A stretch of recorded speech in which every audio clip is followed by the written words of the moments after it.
The following podcast is taken from a live broadcast on Inspire FM.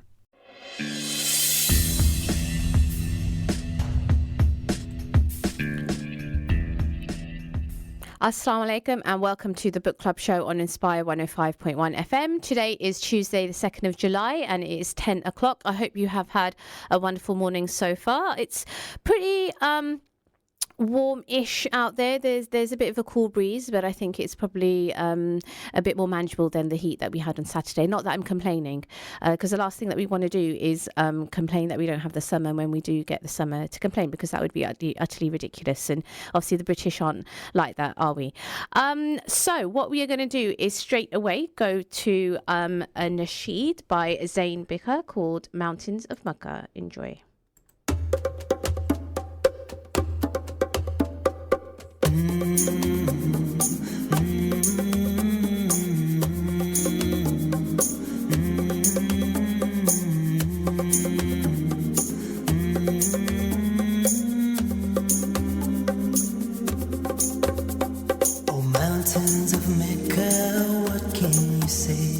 The day that Abraham passed your way, and he was instructed by God to build a house of peace where people will pray, and they will come on every lean camel and out of every ravine for the purpose of praising Allah, to glorify Allah.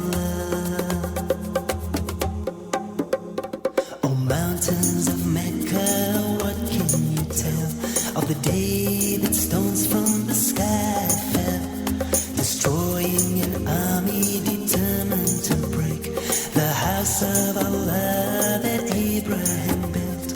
Oh, mountains of Mecca, how was the dawn on the day that my prophet Muhammad was born? How did it feel knowing he was to be the last and most beloved of all, Rasul of Allah, Nabi of Allah? Oh, mountains of Mecca, you were there when the Prophet Muhammad climbed down in despair. Engraved in his heart were the words of his Lord to all of mankind. This was his call. La ilaha illallah, Muhammadur Rasulullah.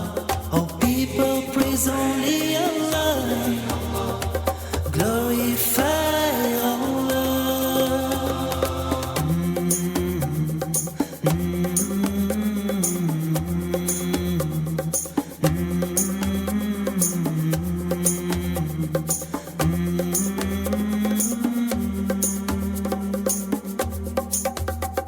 Oh, mountains of Mecca, how did you move on the day that the beloved returned to his Lord?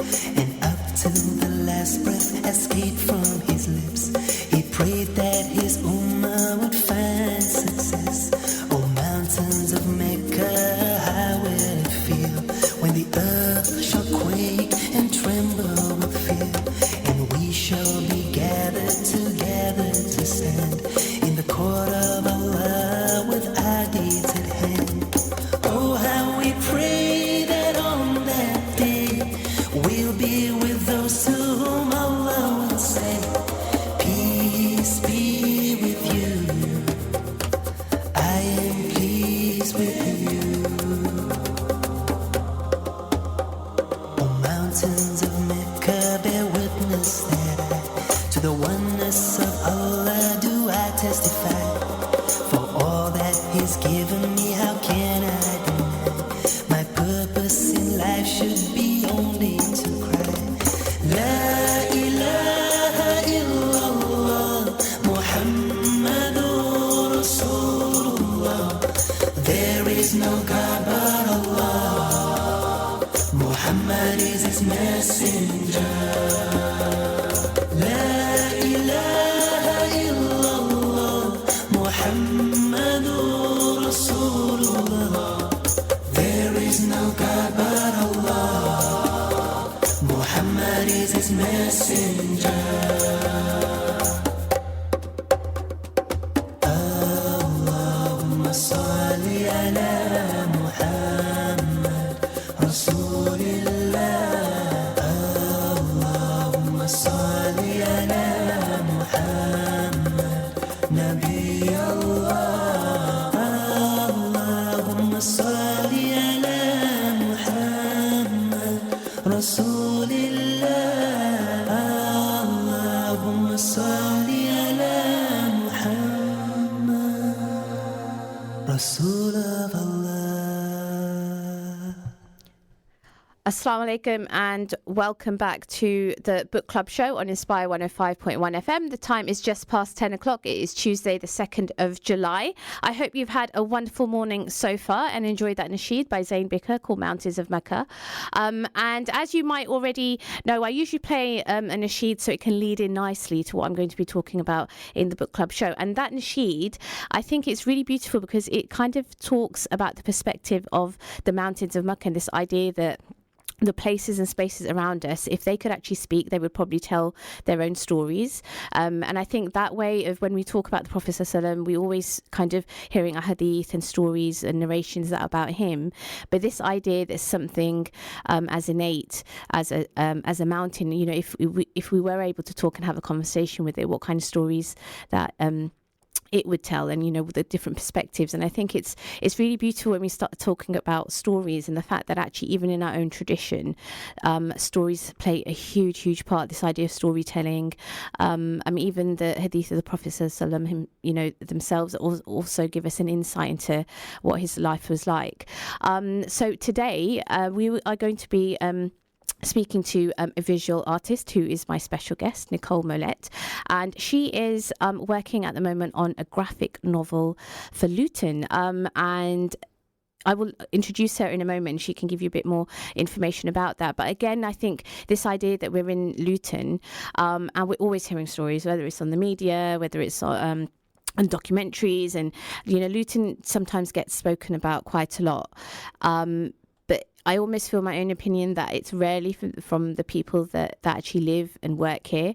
And I think this is a really beautiful platform that maybe, you know, we can start actually hearing stories from Lutonians themselves. So I think it's a fantastic kind of initiative and project. So I'm going to introduce Nicole. Good morning, Nicole. Good morning. How are you this morning? I'm great. I'm buzzing. Great. No, it's so nice for you to be here. So could you maybe give a little bit of information about yourself? So what exactly is a visual artist? Okay.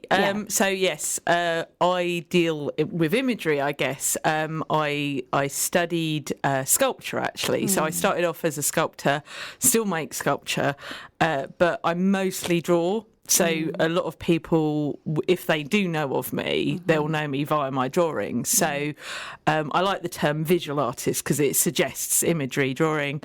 But yes, I've done all sorts of things. I've done performance. But yeah, I try, sometimes if you tell people the complete breadth of what you do, it really confuses them. So I like to kind of lead, and also because this project is about drawing, that's how I present myself. But yeah, I've done a lot of work with schools and communities. So I find that I function best when I collaborate with many people rather than just working by myself. No, exactly. Great. And then this idea that you're now working on a graphic novel, what does that actually mean? Because it's a funny term because people, if you look at a graphic novel, you probably think, oh, well, it's just a comic strip. Sure, right. But there's this whole kind of debate in the kind of the people who are really into this, that basically a graphic novel is an illustrated story that is about kind of more adult themes. I mean, it can be using cartoony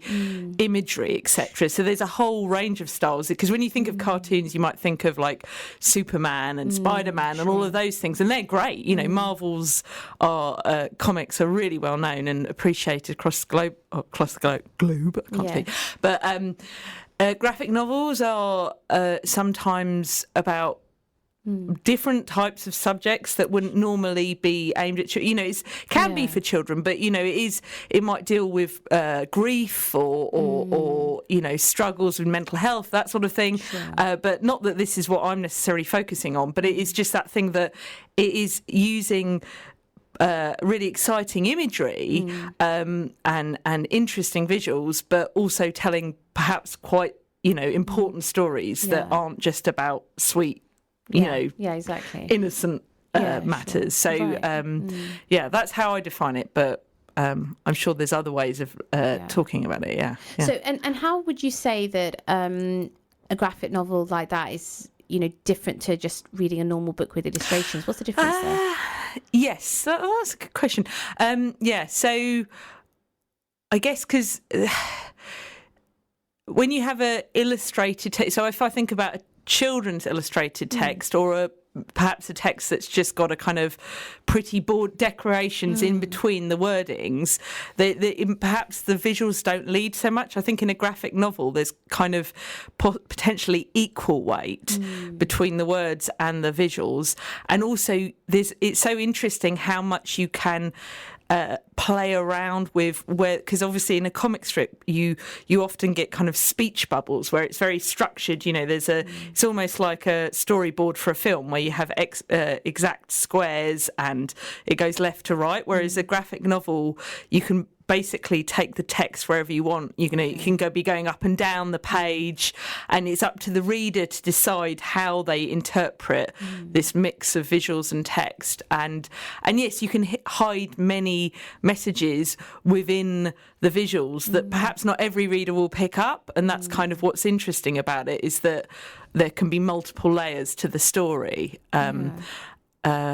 Yeah, that's actually really interesting, because I was thinking that just this morning. But you're right, because even by looking at it, actually, looking at a graphic novel and a book, an illustrated book, they are quite different. Yes. So I guess it's so much more. Maybe would you say it's more of an immersive experience reading a graphic novel? Yeah. And it's something you might want to. A really good graphic novel, you read it once to begin with because you're like, oh, I want to know how the story goes. I know, and then you might have it by your bedside for like a month, and you keep on dipping back to like the pages you really love. I mean, that's obviously I'm a bit obsessive, but it's one of those things that it's a bit like a film that's really good. Yeah, you like it so much that you want to replay the scenes that really kind of profoundly move you. Not because you need to remember the story, because obviously you know it, but it's just that thing, the beauty of how the message is portrayed.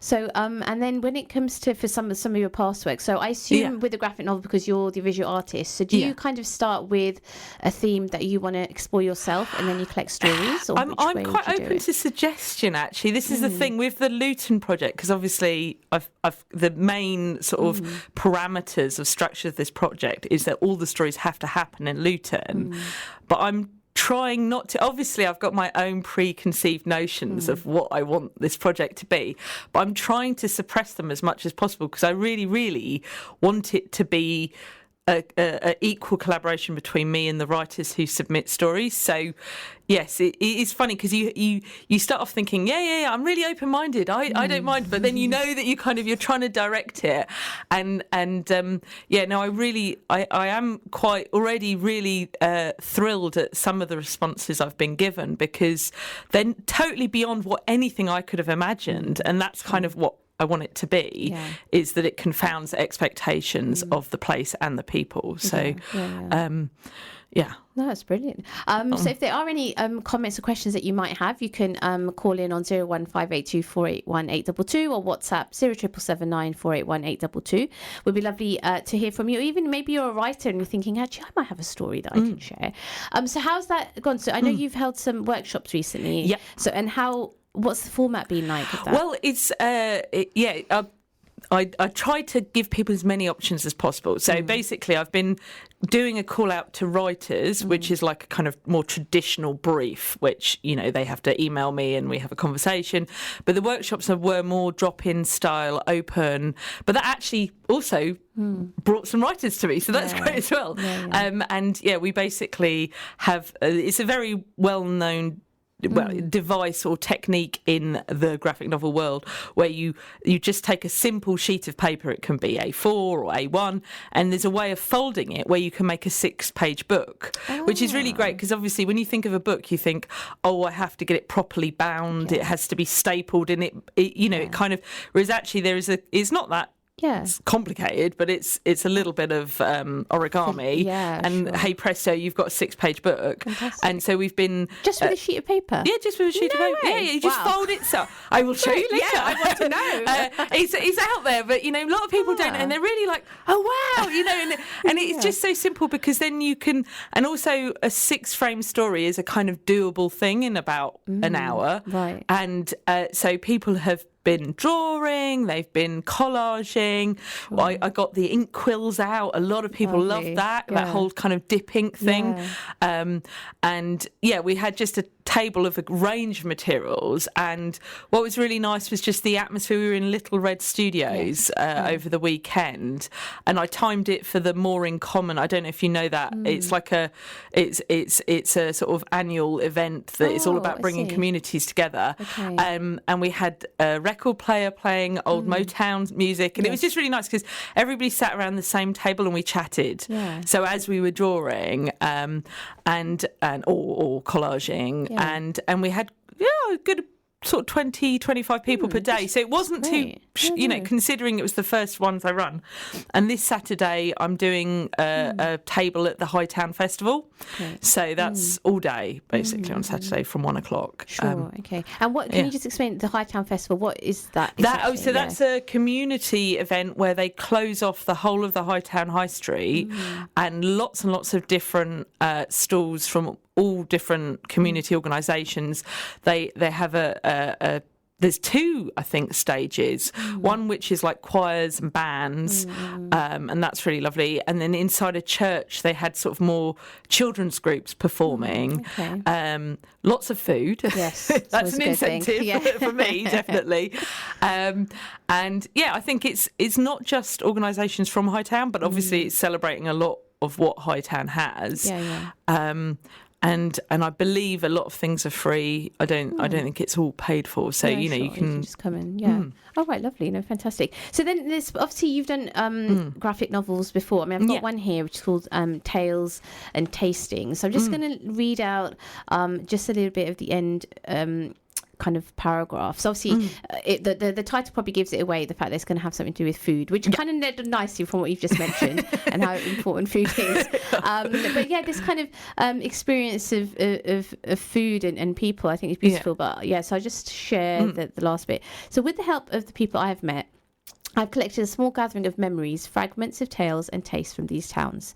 I've discovered local pride and hope, from the groups of loyal volunteers running the lunch clubs and the youth groups to the young entrepreneurs starting their own food production businesses. The allotment associations and initiatives such as Edible Ebbsfleet Project demonstrates that the possibility of growing local produce still thrives. Looking ahead, climate change presents a real and urgent threat to future generations. What more can we as communities do to ensure we live in a more sustainable and healthy way that benefits both our bodies and the environment in which we live?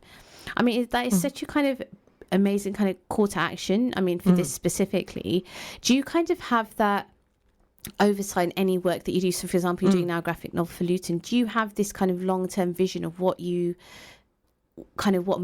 and impact you want for it to have? That's a really interesting question. Yes, I have to say, because obviously I don't try and emblazon, I'm really political, I'm an activist. But yes, I do feel passionately about the fact that we're seeing in all areas, not just here in Luton, also in far more wealthy, affluent areas, a sort of disconnect happening.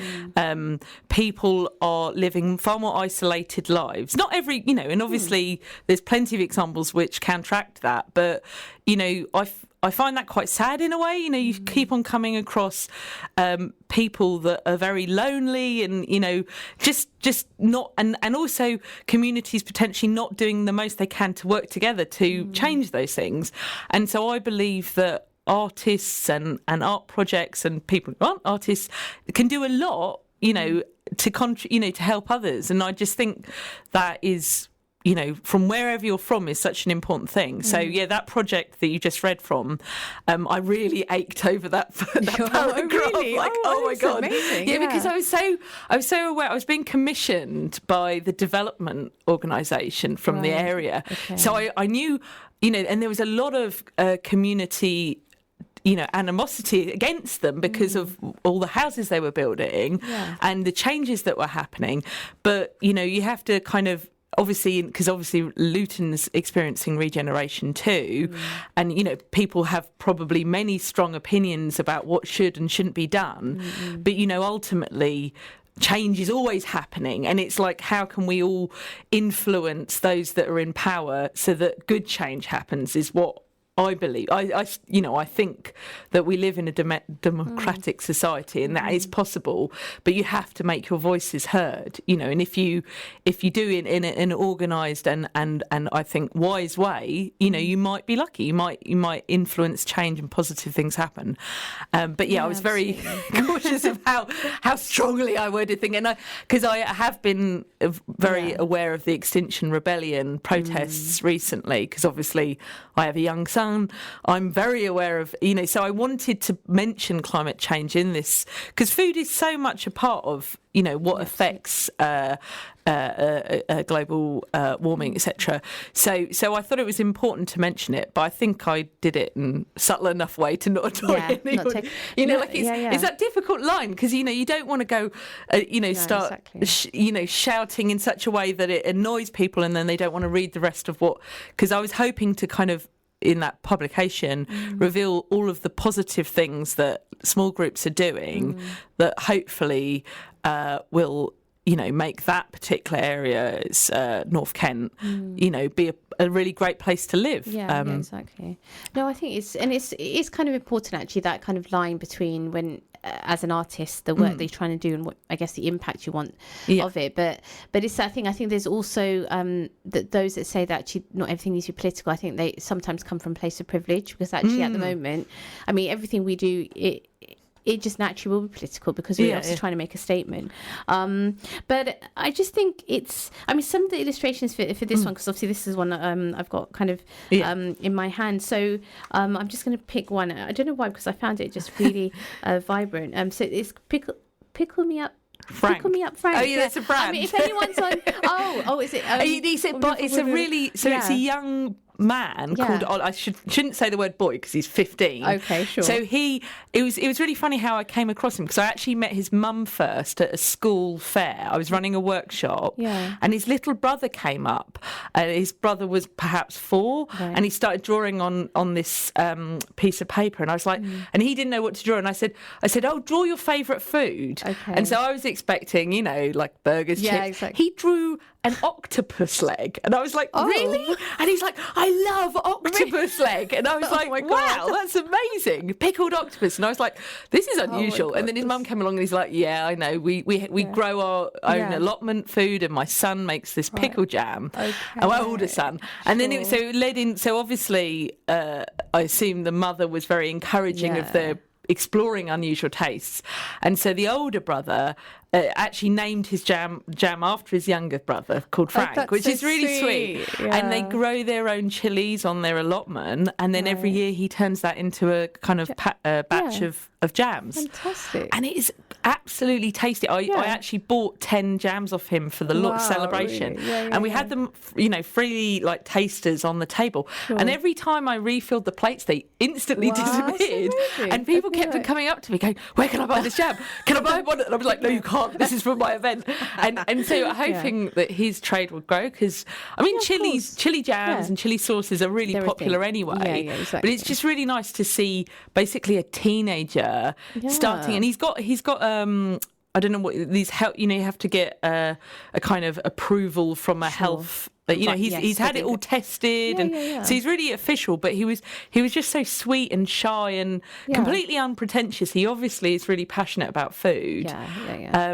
And I just love to see that in a young person. It's such a beautiful story that you're able to actually include. I mean, so if anyone's on Facebook Live, I mean, that's just an example of. So you've done obviously those illustrations obviously yourself. So this one in particular is just kind of an interview with him, and then you kind of use this to illustrate. But, I drew one. So that's one of his plants. He said his mum sent me some photographs of his plants, right. and then the logo I kind of designed for him because he didn't have a logo for his jars. Oh, I see. And it was really sweet because he was so chuffed, and then we printed them on the jars, and because if you're trying to sell a product, I mean, I don't think he's trying to make a profit, but it's always important to have a kind of image, an identifiable picture. Yeah, absolutely. And that was locally, so he, obviously doesn't have a shop or anything. No, but that's fine. But cool. No, that's. There's some beautiful illustrations. I think I'm really looking forward to obviously what comes out from the graphic novel for Luton as well. So I think lots to look forward to and see. And I think in terms of your visual art is actually amazing. So it's beautiful to look at. So we are going to be heading to a break very soon. After the break, we're going to be talking to somebody who's just setting up a kind of new social group for men in Luton. So it'll be Brother Zahid that we'll be talking to straight after the break. So if you are interested or you'd like to find out more, then you can call in on 01582 481 822. Any comments is 0779 481 822 on WhatsApp. If you like, go and grab yourself a tea or coffee, and we will see you in a few moments. Assalamu alaikum. You're listening to an Inspire FM podcast, making available our popular programs from our daily broadcast on Inspire FM.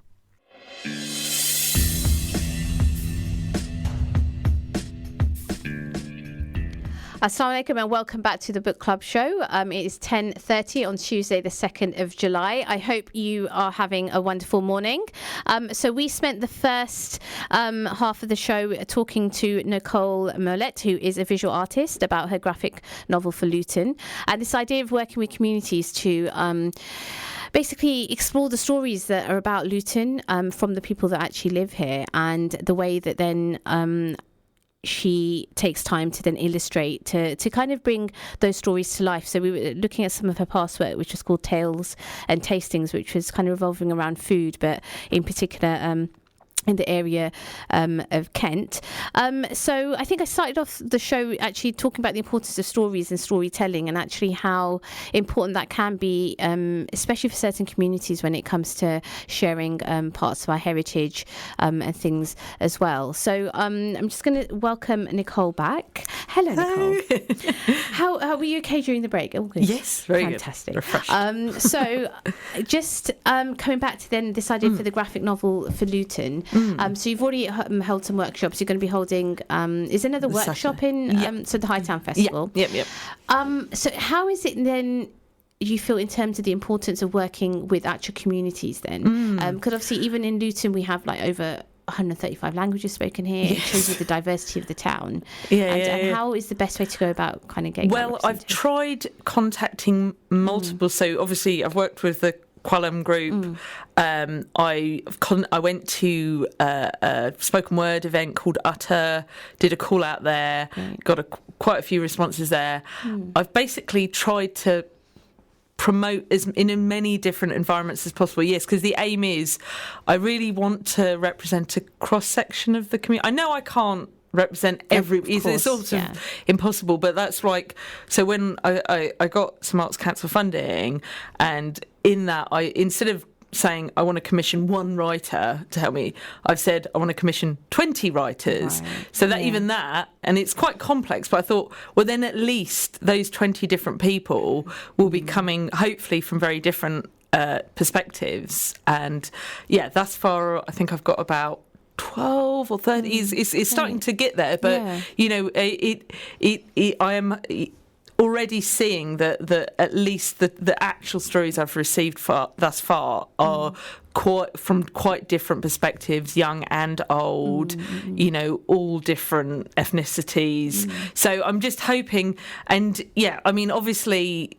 because if a writer comes to me, I don't want to kind of force them to do a certain kind of story, but I'm also sharing with the writers who are coming to me now. I've got a kind of master plan that looks like a mind map, and I'm kind of going, this is what I've got, because then they can sort of position themselves. And it's also about places, because I myself have been coming to Luton for just slightly over 2 years, working with the University of Bedfordshire, and I've mostly spent time in the high street. So I was very aware that, wow, there's actually a much wider Luton, and I've been going to visit other places. But yeah, I've been trying to ask people. So specifically, like, e.g., I want a story that's about the football club, but it doesn't have to be from a football supporter. But that's like obviously a really important place.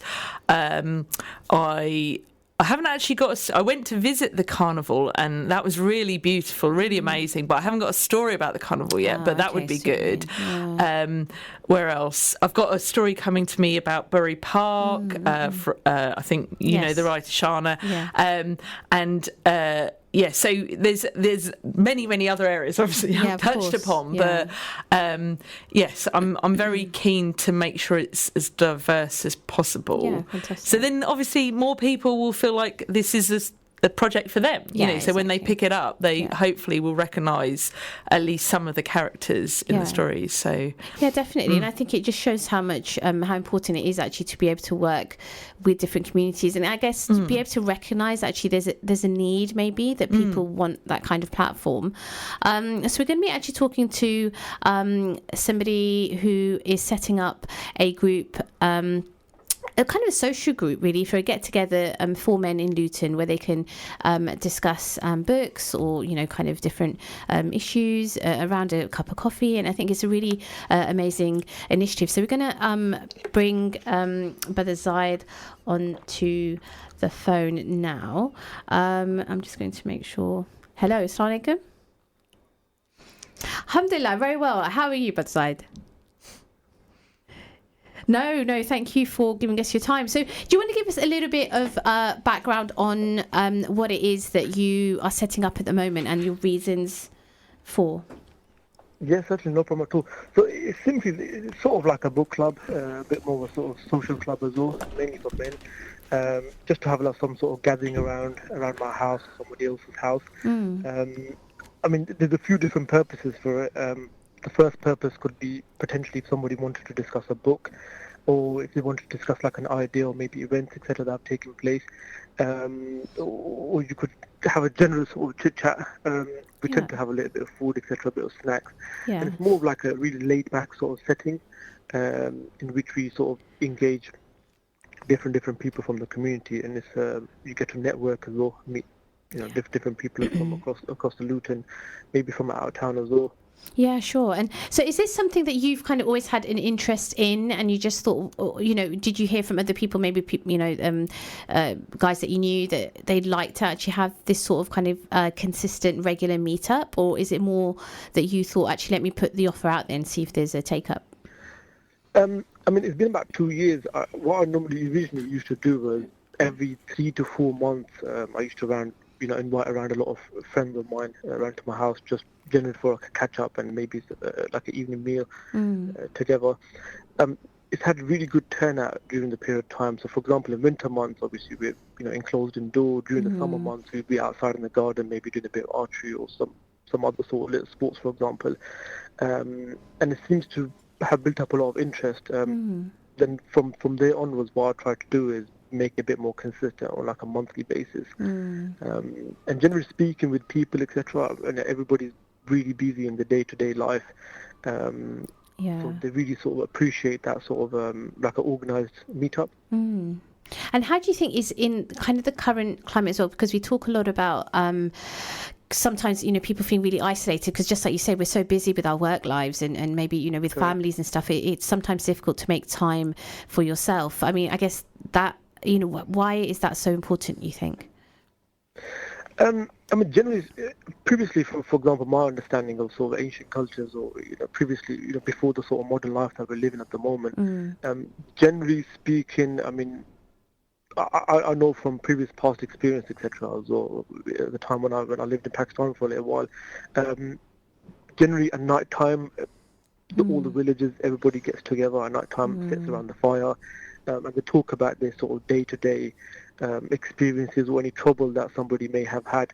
And it gives them like an opportunity to possibly network as well, and there could be someone around the fire or so that could possibly resolve that problem, or even a bit of consultation would be really good, or a bit of advice, and it really tends to help out.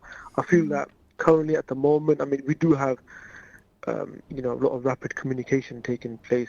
It's really hyper right now, but I feel like social media connections and WhatsApp and telephones and text messages, they're not really as effective as meeting someone in person and having being able to sit in front of somebody and discussing your I mean, it doesn't necessarily have to be a problem that you're discussing. Of course. It could even be something that you want to share as well.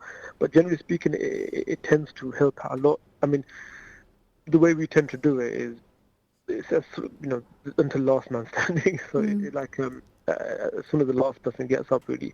So if anybody wants to, talk on for ages, etc., that's more than welcome as well. But generally, I mean, even myself, for example, I really feel I benefit from it myself as well, because it gives like a good opportunity to hear what other people are experiencing in the day to day. But generally, I mean, overall, I definitely feel there's a good benefit. No, fantastic. I mean, Teresa, it kind of reminds me of when I set up first actually the Imrana Book Club, and actually it was us, kind of a group of mums who just really wanted to come together and just be able to talk about something other than I don't know, husbands and children and complaining, which is, I know, is a bit of a stereotype, but we were actually doing that, and actually gave us a really good focal point. But that was what was so beautiful. So any book that we read, it kind of gave us a chance to talk about things from our own experience and our own personal lives, but then also kind of relating it to a particular character or talking about the author of the book. So now, how do you feel again, because obviously this group is for men only, and actually even at the moment where there's so much stigma when we talk about mental health, but in men, and again, you were going back to in terms of our own communities, for example, from South Asia, how do you feel that actually you are able to, not that is your intention, but like you said, if men are getting together and we're being able to kind of talk about things, do you think that actually there's that kind of benefit in it as well? So could you elaborate on that? Yeah, it's kind of this idea that obviously we talk about mental health, and especially when it's with men, but there's so much stigma, and especially in our own communities as well. Men don't really, if men start talking about issues or problems, it's kind of looked down upon. Yes. So do you think that's something that your group could also tackle? Obviously not kind of overtly, but it's something that might be a benefit. I mean, look, generally speaking, for example, I mean, sometimes when a group of guys, for example, may get together, I mean, sometimes you have to remember as well that it's not always the exact same crowd that turns up each time as well. So you always meet somebody new as well. So there's different types of people turning up. So generally, I mean, the way it sort of tends to work out is that, slowly people start rolling in, and everybody's having a chit chat, etc. There'll be like different people talking about different things, or you might just be a whole group talking about one thing. It tends to vary. But in terms of, for example, mental health, etc., what I personally noticed myself is that towards the end of a meeting, etc., once one or two people, or etc., some people are starting to leave, and there's a very small, group of people left behind. People, I mean, they don't get, deep personal, etc., but people do sort of open up a bit more. Once they become a bit comfortable around who's within the room, and what sort of mind frame they, etc., inside as well. If somebody feels comfortable to open up, they may share a few slight, issues that may be troubling them. Nothing too deep. No. And sometimes, for example, when you hear it from somebody you don't know, sometimes that helps as well. Or somebody, they might be someone in the same room that has experienced something similar, or sometimes it just takes someone to just tell you the words. Really, sometimes you just need to hear the words. I mean, you may know yourself what you may need to do in a certain situation, but you just need sometimes to, it takes like another human being to sort of share that idea. Yeah. But generally speaking, I mean, in terms of mental health, another sort of benefit is that you may just by talking to somebody, you may say something which you need to say in your own mind. Now that you've said it, you potentially may, action on it later on. So sometimes it helps possibly to even clarify your own thoughts that you have in your own mind, and you may just need another human being in front of you just to, just validate it really and Yeah, say, exactly. look, I feel that you're on the right path, Sure. with the situation. No, that's brilliant. And just so, and obviously because even though it's a general kind of get together, you said that there's an option of discussing books. Are there any particular books that you've recently discussed, or is it more about, oh, I'm just reading this at the moment? And how does that conversation take place? It generally tends to be, I mean, we don't have a particular book that we may discuss. So, for Sure. example, let's say one of the guys who turns up is into like he's part of a marketing department within a business. He may say, "This is what we're doing currently at the moment, and this is the book I read on it, which seemed to be relevant." But there might be someone like myself who owns the business as well, or there may be someone else who gets quite caught up in what the person has said, and they might just elaborate within that topic. So I mean, you might have a whole discussion for like an hour or two just simply on marketing because it might catch the attention of the group. Exactly. Possibly after that, it might let's say for example someone's read a self-development book that they've really been enjoying recently and how they sort of implemented it within their lives. Sure. Other people, even though they may not have read the same book, they may either have questions or they may have something to contribute or something to add to that. Oh, I experienced what you just mentioned, and I've sort of decided to do this without even reading the book. It just came into my mind to practice, a certain act, which has helped out. Sure. But generally, like, your question, for example, it's not a specific book that we may read. No, Maybe lots of different discussions, lots of different topics, that other people may contribute towards.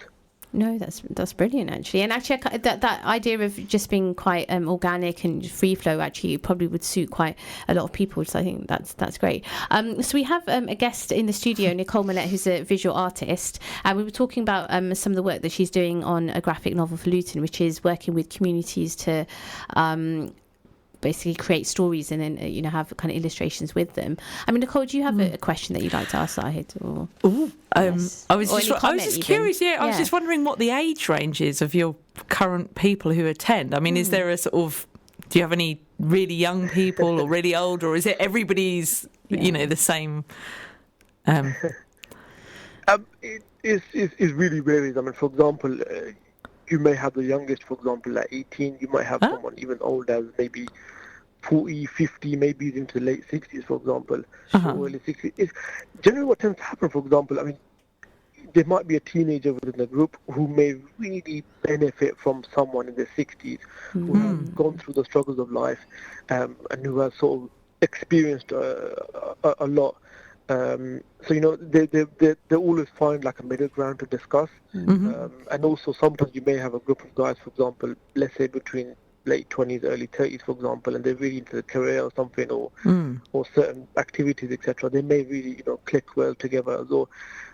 Sometimes you need someone maybe really young who has a really fresh mind and who may ask the questions which nobody can even think of, as well as someone who could be within the 60s, for example, who may really shed some deep wisdom onto a subject matter because they've lived, many years, etc. They might have possibly something to add to it. But I mean, it's like I mentioned previously as well. It's not always a consistent group of people that will turn up. For example, do you see what I mean? Sometimes it may happen to be in the 20s to 30s, for example, or sometimes a few older gentlemen may probably come up, or sometimes, for example, the younger crowd, they may invite a few of their friends, so maybe they'll dominate. So the sort of the amount of people that are there within that place. But generally, it seems to really fluctuate, but it does work. Really that must make it interesting because if it really does change every week, the kinds of conversation topics you have must be also really varied. And have you ever been in a situation, Zahid, where people have turned up and your house hasn't felt not big enough? Have you ever had that? Because I'm thinking it's lovely to have an open call. Do you have it at home? Is it you? Oh wow, that's cool. If you have it at your home, right? Correct, that is right. So, for example, I mean, winter time possibly may cause a little bit of problem, but not no, too much. I mean, at the same time, I'll be careful enough that in winter time I don't want to, tell too many people about it. Yeah. But in summertime, to be honest, I'll tell everybody, look, everybody come around and bring a friend around as well, I'm more than happy with that. Reason being is because it's a big garden, you can all easily sit outside. Yeah. I mean, Nice. this is summertime, for example, we'll have barbecues, etc. Nice, of course.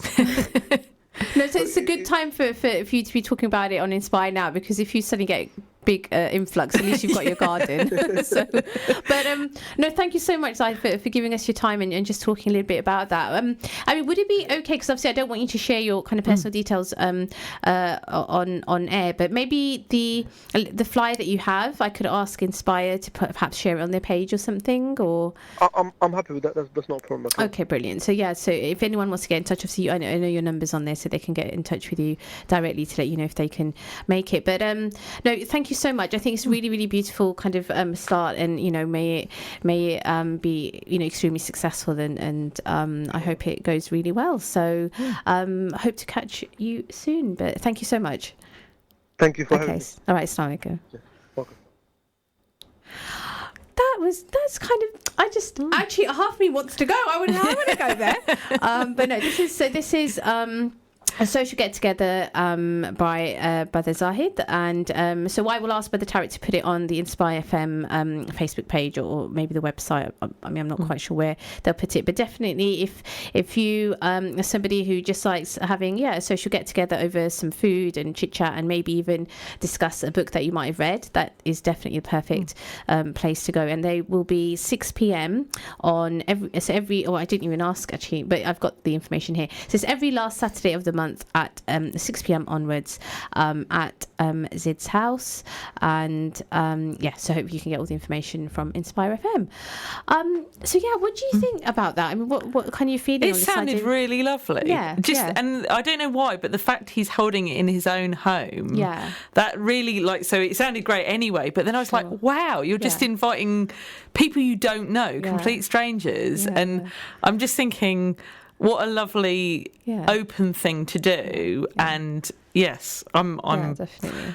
Yeah, I think it probably because I remember because I mentioned with Dharma and Book Club, that's how it started, because they were so a group of us mums, and we take turns to host in each other's houses. And I think a lot of traditional kind of book club settings start off like that, but it was only when actually they started getting a bit more interest, more people wanting to join, and so actually we're going to need to now find a place. Obviously now we do it kind of in different cafes in Luton, and which has worked quite well. But yeah, no, I think I agree. This idea of just being really open and generous with your time and any space. And it comes back to, I think, what you were saying about the graphic novel as well, that you're kind of looking at people, obviously people's stories, but also in a particular place as well.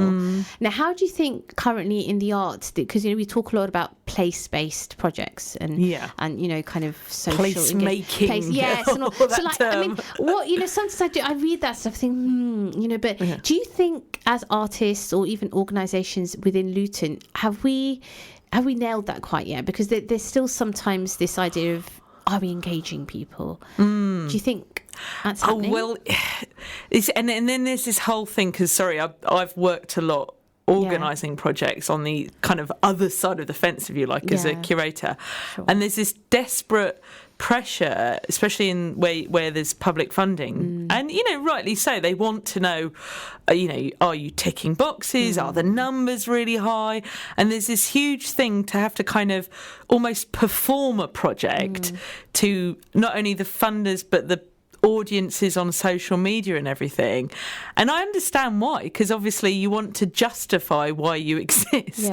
But the most important thing is the kind of experiences that happen that are perhaps quite intimate between said project deliverer and participant or audience member or whatever, and those things you can't really capture. I mean, you can sort of see them on documentation and stuff like that, but it's I do feel sometimes that as the kind of creative industry grows, and it's really thriving in Britain at the moment, there's this thing whereby it's almost turning into a kind of mainstream, like pop culture, it's having to kind of fit certain categories and look squeaky clean.